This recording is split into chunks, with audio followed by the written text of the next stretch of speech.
Hello everyone, this is your study guide by NCERT textbooks. This is class 7 social science chapter 1 part 4. इस chapter से पहले 3 videos upload हो चुके हैं. अगर आपने नहीं देखा तो प्लीज़ देख लीजिएगा. और हमारा जो नेक्स्ट टॉपिक है the hills of the north east. The hills of the north east, पहाड़ नॉर्थ ईस्ट के. Stay on the map as we move towards the hills of the north east. Map पे ही रहना जब तक हम move कर रहे हैं हिल्स की तरफ नॉर्थ ईस्ट में. हमारी जो फाइनल डेस्टिनेशन है अभी के लिए, can you see Garo, Khasi and Jaintia mark on the map. क्या आप गारो, खासी और जंतिया को जो मैप में मार्क है देख सकते हो. ये जो हिल्स हैं पार्ट है मेघालय प्लेटिन्यू के और जाने जाते हैं अपनी अच्छी ग्रीनरी के लिए, हरी भरी भांति के लिए. बहुत ज़्यादा बारिश होती है यहाँ पे. जो मैसोलोराम या मैसलाराम चेरापूंजी जैसी जगह है, यहाँ पे सबसे ज़्यादा दुनिया में बारिश होती है. एंड ब्रेड टेकिंग वाटरफॉल्स और खूबसूरत waterfalls. This region experience one of the highest rainfalls in the world, making it rich in forest, unique wildlife and fertilize land.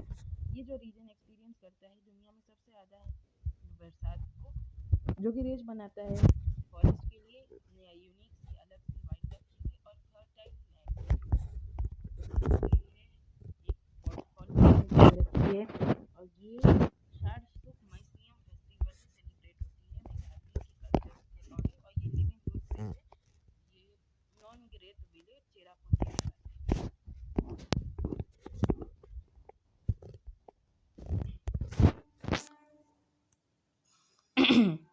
मैं नहीं चल रहा, क्या हो गया.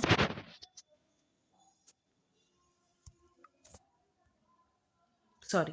माइलियोनंग विलेज सिचुएटेड इन, इसकी डिस्प्ले कोई खराब होने था. Sorry. Mawlynnong village situated in the east Khasi hills of Meghalaya. Mawlynnong village जो कि सिचुएटेड है ईस्ट खासी हिल्स में मेघालय के, जाना जाता है क्लीनेस्ट विलेज एशिया का. और ये जो पिक्चर स्क्वायर यानी जो पिक्चर में दिखाया गया बताया गया विलेज है, फेमस है अपनी वेल मेंटेन क्लीनलीनेस के लिए, फेमस है अच्छी क्लीनलीनेस के लिए, बैम्बू डस्टबिन के लिए और इको फ्रेंडली लिविंग प्रैक्टिसेस के लिए. इको फ्रेंडली लिविंग यानी जो इकोसिस्टम के साथ मेल जोल खाते हुए, इकोसिस्टम का, इन्वायरमेंट का ध्यान रखते हुए फ्रेंडली मैनर में रहते हैं. The village is also known for its living root bridges. और ये जो विलेज है जाना जाता है लिविंग रूट ब्रिजेस के लिए, which are created by weaving tree roots over the course of many years. जो कि क्रिएट हुआ था वीविंग रूट ट्री के रूट्स की तरह, यानी वीविंग की तरह है और कई कोर्स के समय से. Figure 1.42 living root bridge showcase. Living root bridge का शोकेस है यानी दिखाया जा रहा है craftsmanship of the tribes of the north east. और इसको मेंटेन रखा है क्राफ्टमैनशिप की तरह. क्राफ्ट करते करते बड़ा छोटा से बार बार प्रॉब्लम की वजह से इतने भी. चलो ये समरी है, पढ़ लेते बिफोर वी मूव ऑन. नाम है इसका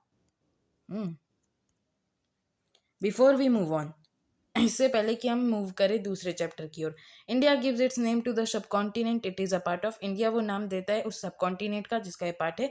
it has many diverse geographical features. इसके कई जोग्राफिकल फीचर जो कि रेंज करते हैं स्नोई हिमालय से गर्म थार डेजर्ट की ओर. The plains are watered by large number of rivers. और जो प्लेन्स है वो गीले रहते हैं ढेर सारी नदियों की वजह से. There is also a peninsular plateau with the Arabian Sea on the west and the Bay of Bengal in the east. इधर एक पेनिसुलर प्लेटिन्यू भी है जिसमें अरेबियन सी वेस्ट की ओर है और बे ऑफ बंगाल ईस्ट की ओर है. These diverse geographical features have created a variety of conditions with respect to soil. और ये जो diverse geographical features है, diverse यानी अलग अलग geographical features यहाँ पे मेंशन है, पढ़ लेंगे. वो क्रिएट किया जाता है वैरायटी कंडीशन के रिस्पेक्ट में. सॉइल, फ्लोरा, फोना, लाइफ. सॉइल यानी कि मिट्टी, फ्लोरा, फोना यानी कि पेड़ पौधे जानवर, और लाइफ इकोनॉमिक अपॉर्चुनिटीज एंड होन a rich culture. These geographical features have played an important role in shaping our civilization. और इन्हीं geographical features की वजह से एक बहुत अहम शेप दिया है हमारी civilization को, जिसमें इतनी ज़्यादा population होती है, इतनी बसावट हो पाई है. What in your opinion? Question and activities. What in your opinion are two important geographical features of India? आपकी ओपिनियन में, आपकी राय में कौन से दो इम्पोर्टेंट geographical features हैं भारत के? Why do you think they are important? मेरे पास तो कोई चॉइस है नहीं, मैं कैसे लिखूं, तो मैं आपको इंग्लिश में ही बता देता हूँ. From our opinion, India has a lot of things in the world, from deserts to cold deserts, from seas, plains, plateaus to rivers. All things are situated in India. That's why it is our best diverse India. It has many geographical features. आप यहाँ पे reverse का mention कर सकते हो. उसके बाद आप लिख सकते हो कि कितने सारे हिल टॉप्स हैं, हर जगह पे अलग अलग प्लेन्स है, हर जगह पे अलग अलग मिट्टी है, हर जगह पे फर्टिलिटी है.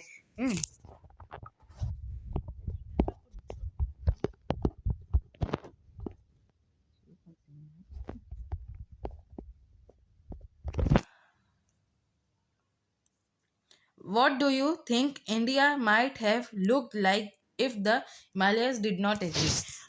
आप क्या सोचते हो कि इंडिया कैसा दिखता अगर हिमालयस एग्जिस्ट ही ना करते? राइट अ शॉर्ट नोट और sketch a drawing to express your imagination. Drawing करना पड़ेगा. एनीवेज, तो आपको पता ही है कि इंडियन सब कॉन्टिनेंट एक टाइम पे अफ्रीकन सब कॉन्टिनेंट का पार्ट था. बहुत सौ हज़ारों मिलियंस सालों पहले इंडिया टकराया एशिया से, और जब ये टकराया तो इतना ज़्यादा फोर्स पड़ा कि वहाँ पे हिल्स आ गए. कहाँ आ गए? नॉर्थन की ओर, हिमालयाज़ में. और उसी की वजह से है, अगर आज इंडिया अफ्रीका का पार्ट होता है या फिर एक नहीं भी होता, एशिया में ही होता, लेकिन हिमालयस नहीं होते, तो इंडिया सूख जाती. इतनी ज़्यादा जो फर्टाइल प्लेन है वो सब नहीं मिलता. अब यहाँ पे एक शॉर्ट नोट बोला है या स्केच बोला है ड्राइंग का, तो ड्राइंग का तो मैं नहीं बता सकता. शॉर्ट नोट में आप लिख सकते हो कि if our India has not Himalayas, then there were no fertile land, not plains, and even there were most desertification, hotter areas, no fertility, and less population and civilization. Question number 3. India has been called a mini continent. Based on what you have read, why do you think it is so? I think it is so because our India has been called a mini continent because our India has a lot of geographical diversity, from mountains, from snowy mountains to the hottest deserts, just like Thar deserts. Everything is there, fertile land, anything. So that's why it is called mini continent. And area wise, our India is 7th largest country in the world. Fourth, follow one of the India's big rivers from where it starts to where it meets to the ocean. आपको follow करना है India की जो बड़ी बड़ी नदियां हैं, गंगा, ब्रह्मपुत्र, नर्मदा, तापी, वो कहाँ से शुरू होती है, कहाँ पे ओशियन में मिलती हैं, वो आपको बताना है. What are different ways in which people might utilize this river along its journey, और लोग इसकी पूरी जर्नी में इसको कैसे यूटिलाइज करते हैं, आपको ग्रुप्स में क्लास में डिस्कस करना है. डिस्कस करना है तो वैसे तो उतना नहीं लिखना होगा, एग्ज़ाम में तो मेजरली आ नहीं सकता, लेकिन मैप बेस हो सकता है तो आ सकता है. तो आप बता सकते हो कि गंगा ब्रह्मपुत्र मिलती हैं और सुंदरबन डेल्टा की ओर बे ऑफ बंगाल में गिरती हैं, फिर नर्मदा तापी अरेबियन सी में गिरती हैं. Why is the southern part of India referred to as Peninsular Plateau? Southern part of India is referred to as Peninsular Plateau. क्यों है साउदर्न पार्ट यानी निचली पार्ट, साउथ का एरिया, क्यों रेफर किया जाता है peninsular plateau? It is referred because the southern part has lush green. Southern part is just like plateaus. They are uneven mountain surfaces, and that's why it is called peninsular plateau. आप इसका और भी लिख सकते हो, मैं हिंदी में भी बता सकता हूँ कि वो उसमें काफ़ी पहाड़ भी है, जैसे ऊटी, चाय के बागान, बहुत सारे पहाड़ है, प्लेटिन्यू की तरह। और पेनिसुलर प्लेटिन्यू इसलिए क्योंकि वो बे ऑफ बंगाल, इंडियन ओशियन और अरेबियन सी से घिरा हुआ। हम डिस्कस ही कर रहे हैं, प्रॉपर नहीं है। Which UNESCO heritage site mention in this chapter did you find more interesting? कौन सा यूनेस्को हेरिटेज साइट मेंशन किया गया था चैप्टर में आपको इंटरेस्टिंग लगा? Write a short paragraph to describe what about it is interesting. आपको शॉर्ट पैराग्राफ लिखना है कि इंटरेस्टिंग क्यों लगा, तो इसमें तो मैं यही लिखूंगा, नहीं लिख पा रहा हूँ, do it your self. 7th, look at the two maps of India, physical as well as political, given at the end of this book. Identify the place you are at now. आपको दो map को देखना है, physical और political, जो कि इन दोनों के एंड में देखना है। प्लेस को आइडेंटिफाई करना है जिस पे आप रहते हो इस समय। Which physical feature of India would you use to describe its location? कौन सी फिजिकल फीचर इंडिया की आप डिस्क्राइब करोगे अपनी लोकेशन के आसपास? फॉर एग्जाम्पल मैं जो रहता हूँ बनारस में, तो वहाँ की तो यही है कि गंगा नदी है, काफ़ी फर्टिलिटी है, बहुत उपजाऊपन है, तो बहुत सारी फार्मिंग होती है। आप अपने एरिया की वजह से लिख सकने को दिया है, तो आपका एरिया का अलग हो सकता है ना? या तो आप ठंडे इलाके में रह सकते हो, तो गर्म में फर्टिलिटी हो, ज़्यादा हो, कम हो, मेरे को नहीं पता, इसलिए आप ये खुद से करना। Food preservation techniques differ from place to place across India.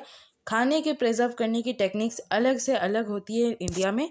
They are adapted to local condition, वो लोकल कंडीशन में होते हैं। डू अ क्लास प्रोजेक्ट, इसमें भी क्लास प्रोजेक्ट है। Gather different methods of preserving food. Hint, drying vegetables when they are in season of use, drying the off season. तो gather करना है डिफरेंट मेथड्स को प्रिजर्व करने के फूड के। हिंट है ड्राइंग वेजिटेबल्स जब वो सीजन में होते हैं।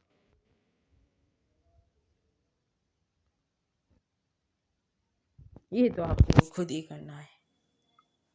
अब मैं अपना काम आसान नहीं कर रहा, मैं जो मेरे को देखिए, जो मेरे को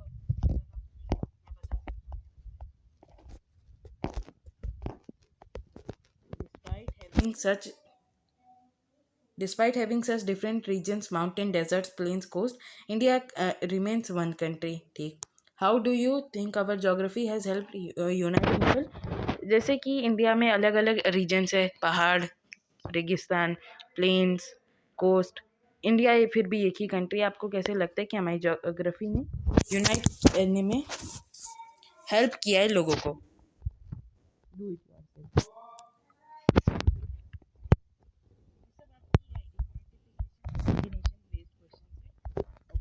Thank you for watching video. If you like the video, please like, subscribe and share the video for more such informative content. Thank you for watching video.